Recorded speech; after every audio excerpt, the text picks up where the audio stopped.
In 1982, there was this unspoken agreement between two teams on a pitch in Spain, and it basically robbed Algeria of a World Cup knockout dream. Right, the infamous disgrace of Gijon. Exactly. And now, 44 years later, Algeria finally has Austria locked in a cage with them. Welcome, everyone, to our latest deep dive into Group J. Yeah, it really is the defining narrative of this entire group stage, isn't it? Oh, absolutely.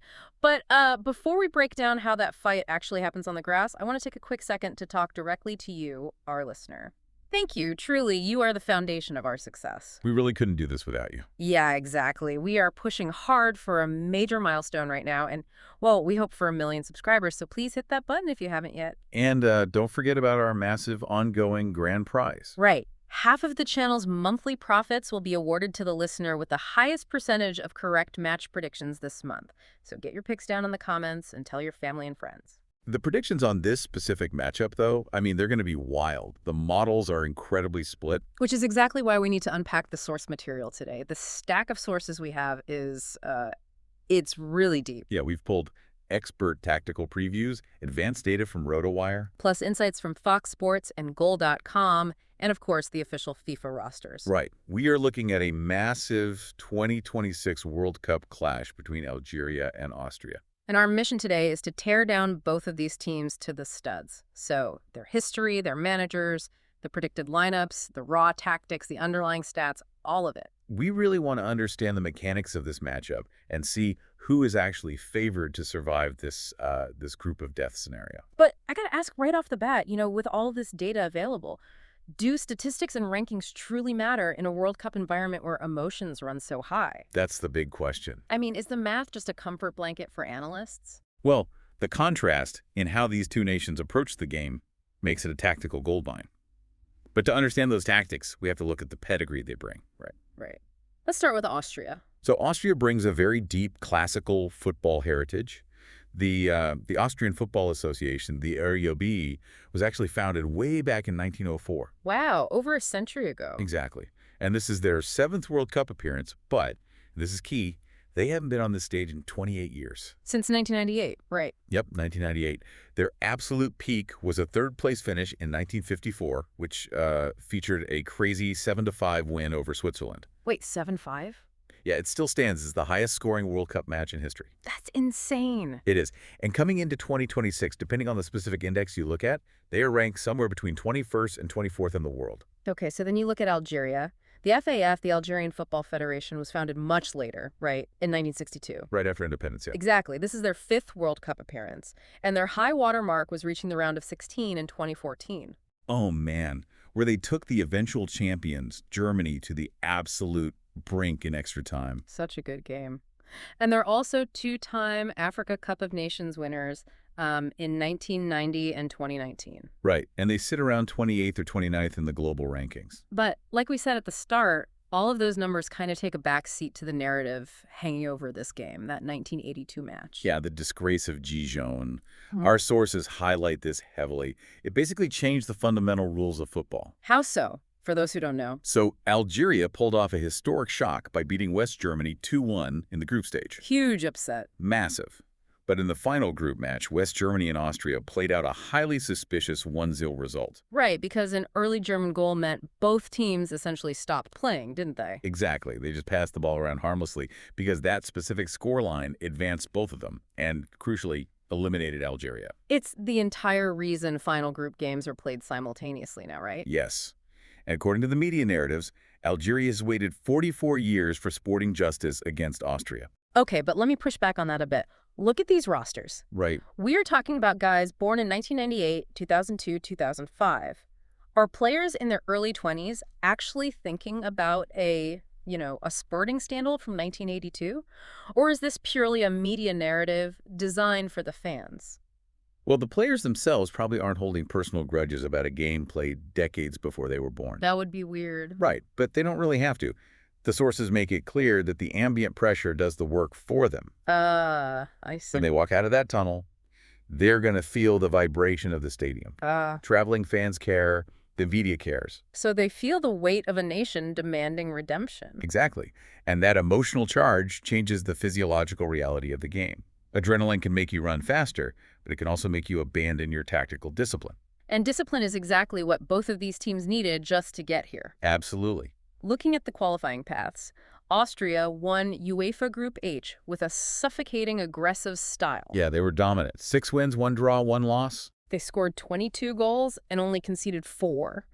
And the dramatic moment of their campaign actually hinged on a late Michael Gregorich equalizer in a 1-1 draw against Bosnia to clinch their spot. They really ground that result out through pure organization. And Algeria had a very different but equally dominant path, didn't they? Yeah, they cruised through CF Group G with 25 points. They scored 24 goals, highlighted by Mohamed Amoura, Oh man, his 10-goal campaign was wild. including a spectacular hat-trick against Mozambique. But they had a dramatic moment too, right? Yeah, a razor-thin 2-1 win over Uganda. It was completely rescued by late Amoura penalties. Okay, so they both know how to survive a late-game panic.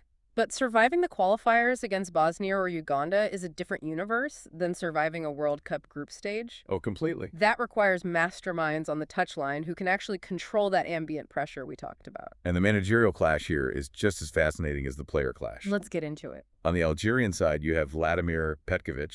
He's a Swiss-Bosnian manager. He used to manage the Swiss national team in Lazio, right? Exactly. And he took over an Algerian squad that was struggling a bit with internal focus. And he installed a rigid team-first culture. What's his setup look like? He runs a flexible 4-3-3 or a 4-4-2.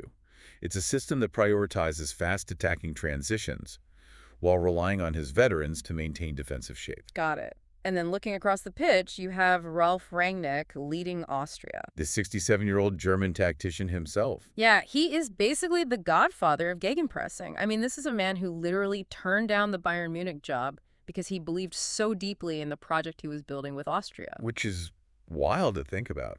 But he has completely re-engineered them. They used to be considered kind of passive underachievers, right? Yeah, and he turned them into this fearless, tightly wound machine operating mostly out of a 4-2-3-1.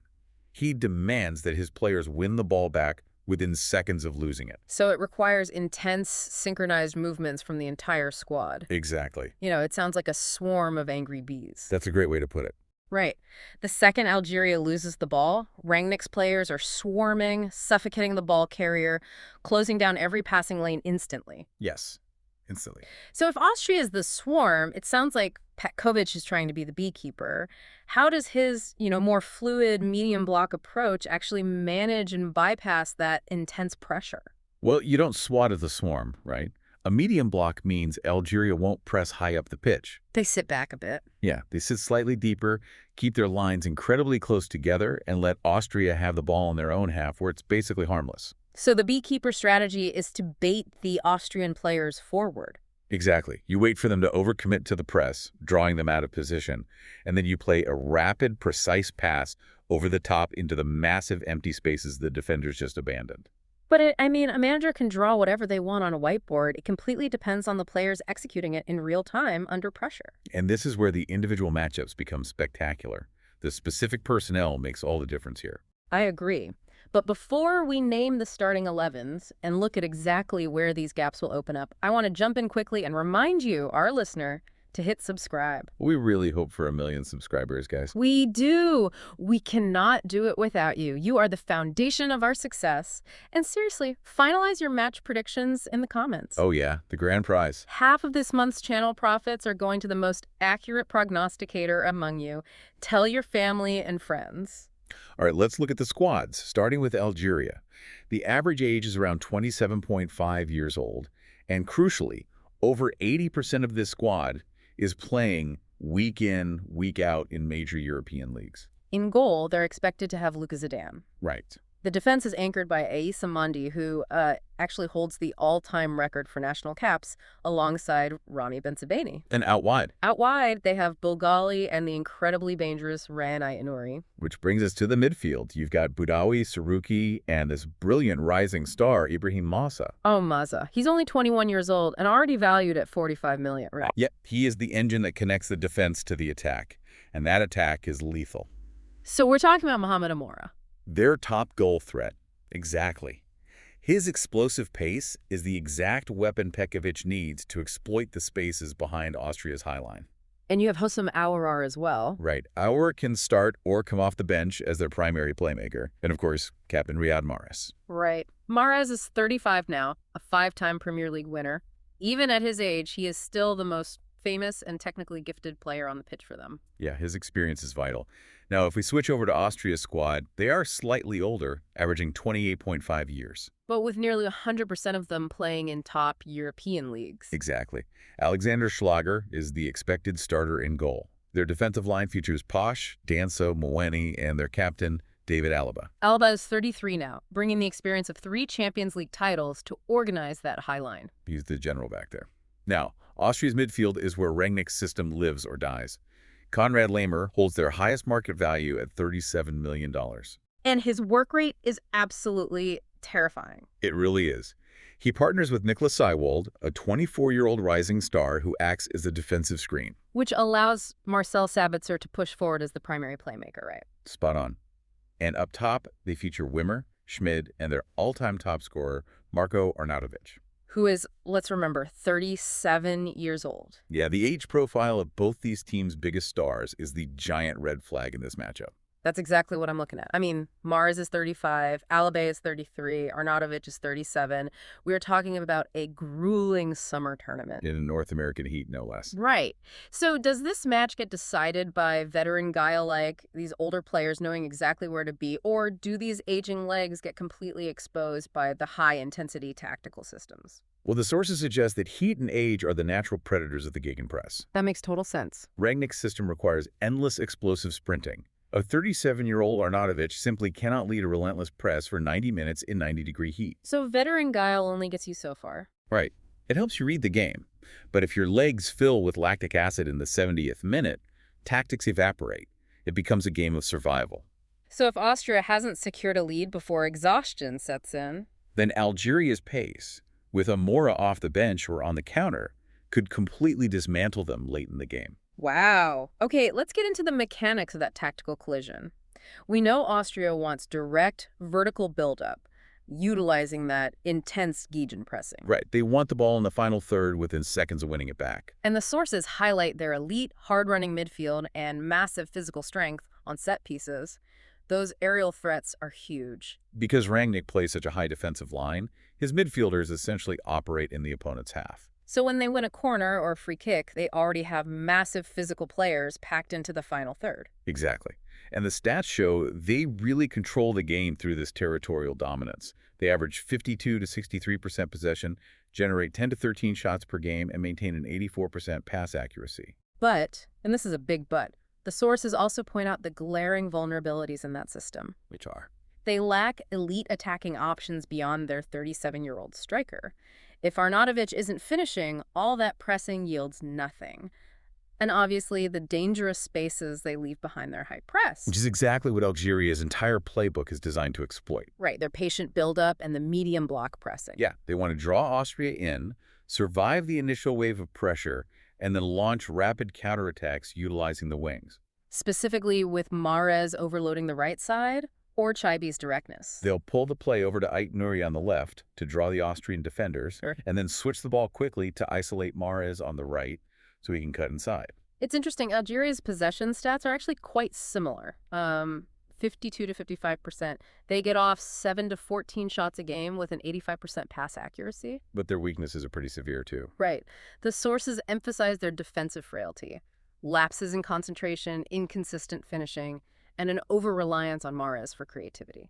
It really paints a vivid tactical map, like you said earlier with the swarm, but I see it as a bullfighter versus a bull. Oh, I like that. Austria, the aggressive bull, charging with an immediate high press. And Algeria has to be the matador. They have to step aside, absorb that initial charge, and hit them in the empty spaces left behind. Exactly.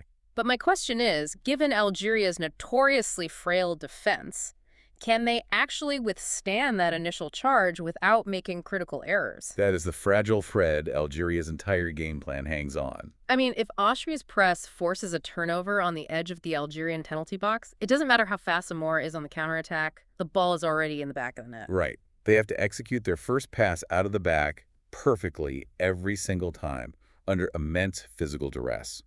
One heavy touch from an Algerian center back and someone like Lamer will punish them instantly. This specific tactical battle doesn't happen in a vacuum, though. It has massive implications for surviving Group J. Let's pull back and look at the group dynamics. Group J features some real heavyweights. You've got Argentina, who are ranked #1 in the world. Which is universally viewed as the hardest match for anyone in this group. Without a doubt.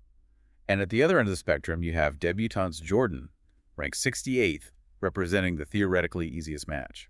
So because everyone assumes Argentina will dominate and win the group, Austria versus Algeria is widely considered the decisive battle for the runner-up spot. Exactly. It's basically winner-take-all for second place. Looking at the direct comparison based on the expert ratings in our sources, Austria is rated slightly higher overall. They average about 7.8 to 8.2 out of 10. Compared to Algeria sitting slightly behind at 7.1 to 7.8 out of 10. Right. Austria edges out Algeria in defense, scoring an 8.5 compared to Algeria's 7.5, and in coaching, with Rangnick getting an 8.5 or 9 over Petkovic's 7.5 or 8. But Algeria holds a slight edge in raw attacking threat. Yeah, rated an 8 or 8.5 compared to Austria's 7 or 7.5. Those ratings outline very clear optimistic and pessimistic scenarios for both nations. Break those down for us. For Algeria, the optimistic view is that the chemistry between Mahrez, Amora, and Benacer clicks perfectly.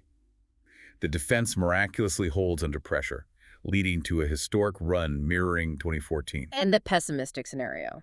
It's dark. A loss to Jordan or severe defensive errors crumbling under Austria's press, leading to an early exit. Ouch. And for Austria. Optimistically, Rangnick's system simply chokes the oxygen out of the teams. The defense stays elite, they control the tempo, and they grind their way to a quarterfinal run. And pessimistically, A lack of goals. Plus, injuries to key aging stars like Alaba or Sabitzer in the heat cause them to completely crash out before the knockouts. But let me jump in here. I have to push back on the core assumption dictating this whole group dynamic. What's that? Everyone is treating Argentina like an unbeatable, immovable object. But let's remember 2022.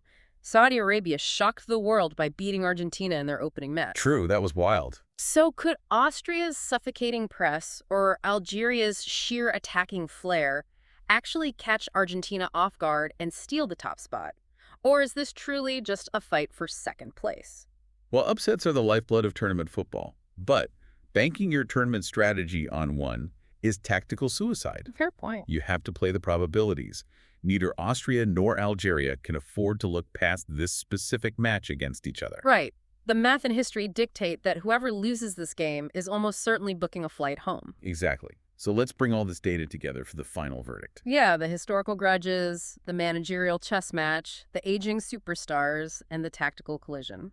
What is the final prediction from our sources on who survives this? The statistical models and analyst predictions give Austria a slight but distinct edge. Give me the numbers. The models calculate a 38.06% chance for an Austrian victory. They give a 31.04% chance of a draw and a 30.90% chance for an Algerian win. So it's effectively a coin toss, but leaning slightly toward the Austrian system. It really reflects a belief in structure.